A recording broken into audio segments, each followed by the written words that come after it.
Oh, we are back, and it is, it's Thursday, December 17th, and we're getting closer and closer to December 25th. So I invited Andrew Kirk to join us, chat with us a bit about, he's got some interesting Christmas facts. Andrew takes care of a lot of digital material, written material on our websites and our Facebook pages and all that sort of thing. And so what'd you find out about Christmas and December 25th, Andrew? I'm a big Christmas geek, and Christmas lights too? Do you Griswold your house? no, I'm not very good at Griswolding my we've house. got 8 inflatables. We only bought a house man. in January. So this is my first year, and we don't got have. it. We'll You get got to plenty that. of time. Yeah, we've got Yeah. you got one up on the roof. Yeah. Wow, that's cool. But so my knowledge was kind of compartmentalized, and so I decided to expand a little bit, and I learned all kinds of things that I think most people misunderstand. So I think a lot of people have heard that Christmas was initially the Feast of Saturnalia. Have you heard that or familiar with that? No, I'm not. No, Okay, I'm so not. it was a Roman festival that happened in the last week of December, and so obviously with a lot of Christian traditions, they would Christianize the pagan tradition. So that you're familiar with that, right? Mhm. Well, so it's a lot more complicated than that. I had no idea.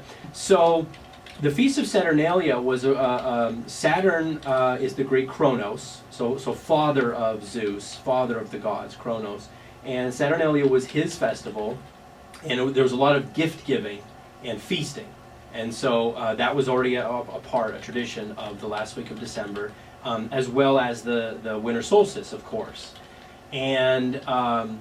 What I did not know was that it's also the birthday of Mithra, who was a goddess of Zoroastrianism, and then it was converted into a part of Manichaeism. Now, to listeners, if you do not know about Zoroastrianism or Manichaeism, go Google it. It is fascinating, and its influences on Judaism and Christianity in the Dark Ages is also really fascinating.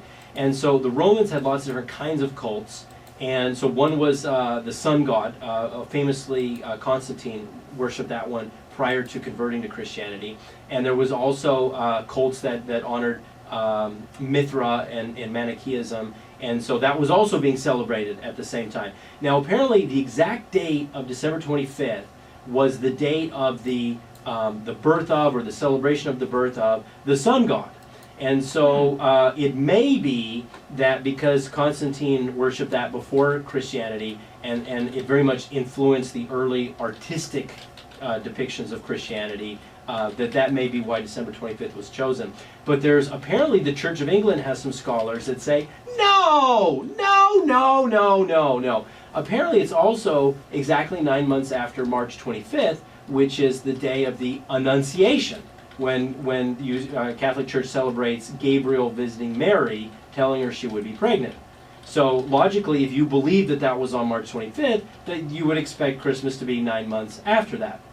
So it all depends on whether or not you think Jesus was really born in the winter or not. A lot of people think that the shepherds would not have been out with the sheep in winter, and so therefore it must just be attached to Saturnalia and the cult of the sun god, etc. But anyway, they were celebrating some form of a Christ Mass, which is Christmas is Christ Mass in Old English. That's where we get that word. As early as 354, so it goes way back, celebrating Christmas around December 25th. Okay, so that's the date of Christmas. I didn't realize that. I thought it was a lot simpler than that. I found that to be very interesting. Okay, so then moving forward, in the Middle Ages, it was a holy day, and they did a lot of feasting and celebrating. But if you remember, if you think back what you know about the Middle Ages, there were a lot of holy days. So it actually wasn't any bigger or more important than any other day. And as you would expect, the biggest day in the Christian calendar was, of course, Easter, not Christmas. So it was just a holy day all the way through the Middle Ages. And then that takes us to the Protestant Reformation, when attitudes about Christmas started to really change. Now, during the Middle Ages and up to this point, caroling was considered one of those very crude aspects of the celebrations that really were not religiously centered. And a great comparison is Mardi Gras. If you think about the way we think about Mardi Gras today, it's got its roots in a religious festival, right? It's supposed to be religious in nature, but really, if you go down to New Orleans, how religious, how spiritual is Mardi Gras? It's the opposite, of course. Yes. And so if we're thinking late Middle Ages, Protestant Reformation, people at this time were celebrating Christmas the way people today celebrate Mardi Gras. And so the concerns started to be raised as to whether this should even remotely be attached to something that was supposed to be sacred. And so differing opinions occurred, and Martin Luther in Germany, he liked Christmas, and there was a big move to sort of take Christmas back. And so if you think that putting Christ back in Christmas is a modern problem, combating materialism, you're wrong. It's at least 500 years old. People have, a long time, people have battled, how do we put Christ back in Christmas? And but Martin Luther was supportive of it, and so the Germans made it part of their religious tradition, and many of our beloved Christmas traditions today come from the Germans, the most famous being the Christmas tree, which many people believe goes back to the days of Martin Luther. The Germans may have had Christmas trees all the way back to when Luther was still alive. What about St. Nicholas? Okay. Is St. Nicholas part of Saint- German St. tradition? Nicholas was a Turk before the Ottomans made Turkey Muslim. Remember, it used to be sort of an extension of Greece. And so he would have spoken Greek, and I forget his exact date, but it was about the 500s. So still part of the Eastern Roman Empire. And so he was ascended to a bishop. And then by the Middle Ages, the bishops wore red, which is why today we think of St. Nicholas as wearing red. And he was a very beloved bishop. And to be a saint, you have to have miracles.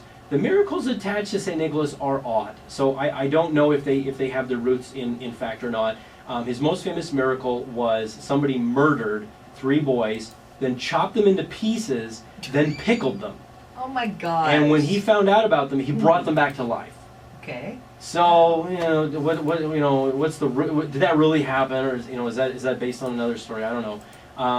Now the funnest story about Nicholas, which I think many of the listeners have already heard, is that he saved some women from being sold into prostitution by throwing money in their socks, and so that hence we have stockings. Oh my gosh! Wow! Yeah, really? yeah. Okay, I'm sorry, I didn't know that. And Wow. I don't know the connection between pawnbrokers and St. Nicholas, but pawnbrokers have 3 golden balls as their symbol. That also goes back to the story of St. Nicholas dropping money in the socks to save them from being sold into slavery and prostitution. Oh my gosh! Okay, well, we're almost out of time. Okay. But it's very interesting to know that feasting and gifts go way back. I mean, way back.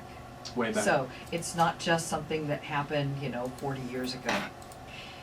Andrew, that's very interesting. Stay with us. We're back here in a moment on Meet in the Middle.